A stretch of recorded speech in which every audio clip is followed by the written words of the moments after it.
Hi, Neota. Hello, Miri. Hi. So, how gratitude can help you change, Yes.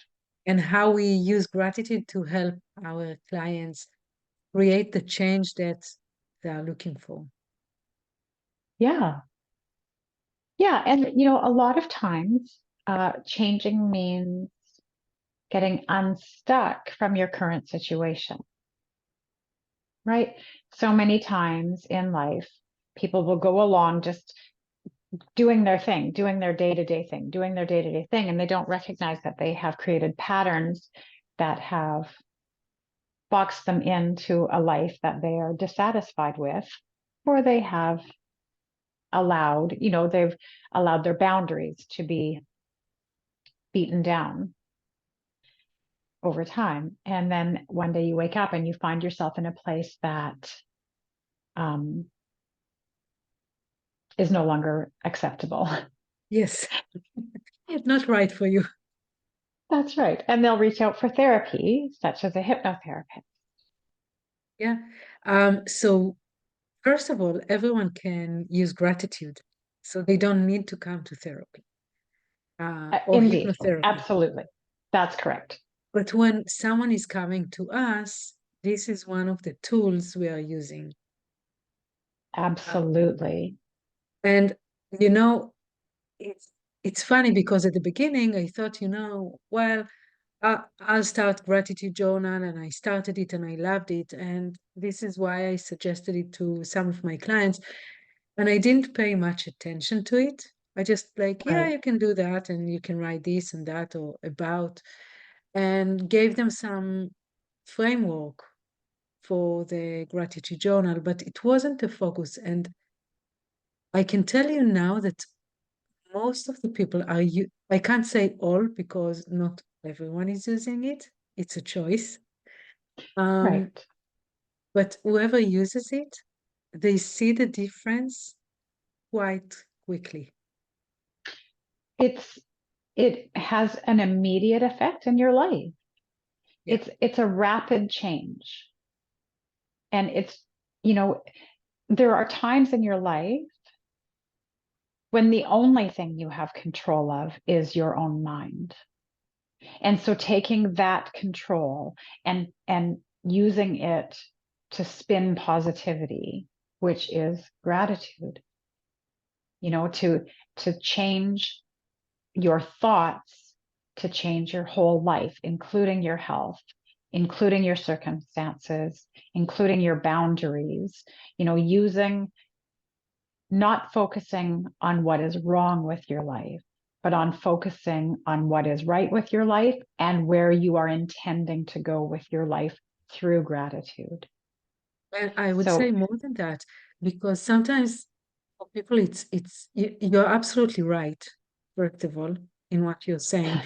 But sometimes for someone who didn't use the practice of gratitude, and gratitude became a bit of a buzzword lately.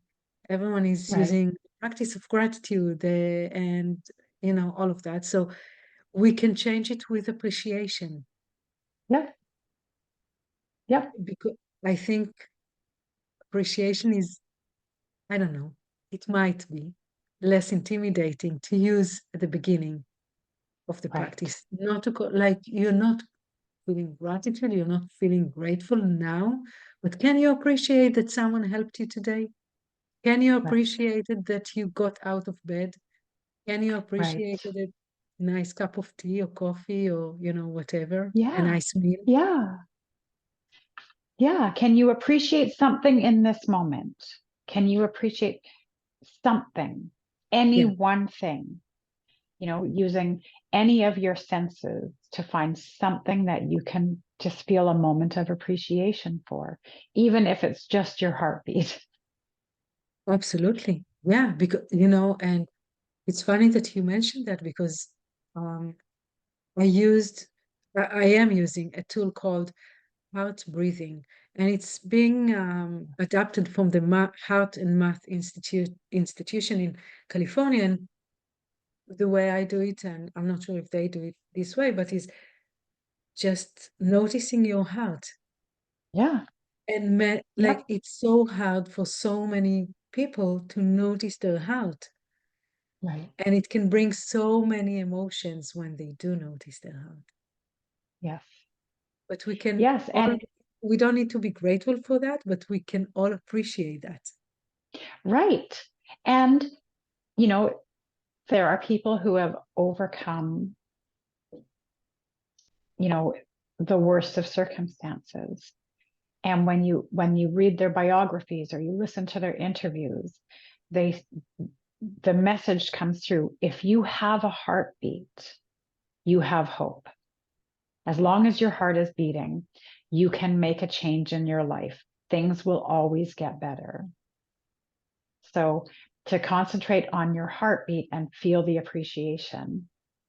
I may not want to be where I am in my life right now, but my heart is beating and I can create the life that I do want.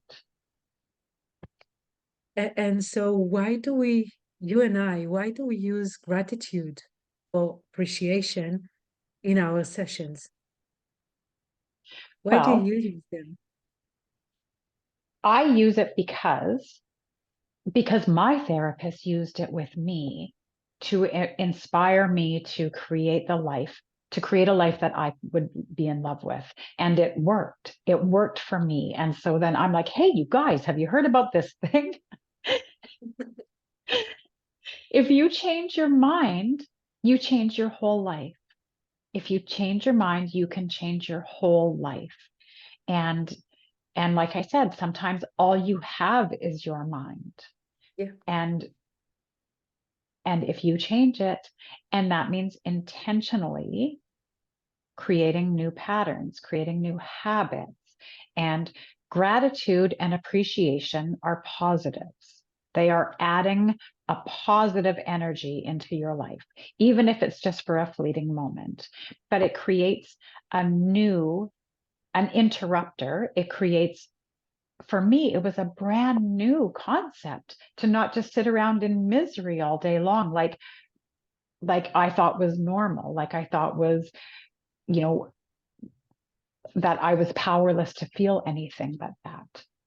And so with my children, that's fine. Have your complaints, have your mood, that's fine. But when you get stuck in that complaining, bad mood, when you get stuck there, then I say, that's great. I hear you. I understand you. Now tell me three things. Tell me three positive things. And it's an interrupter, and it's just adhering to the positive in any situation. And my daughter has adopted that. She's an adult now, and I've done that since she was, you know 7 or 8 years old, because that's when I was going through these things. And we were, I was sharing it with her as I was learning. And it's a habit for her now. When she's in a bad mood, when something unpleasant has happened at work, or she woke up on the wrong side of the bed and she finds herself getting into this complaining mode, then she's like, but what are three things that I love?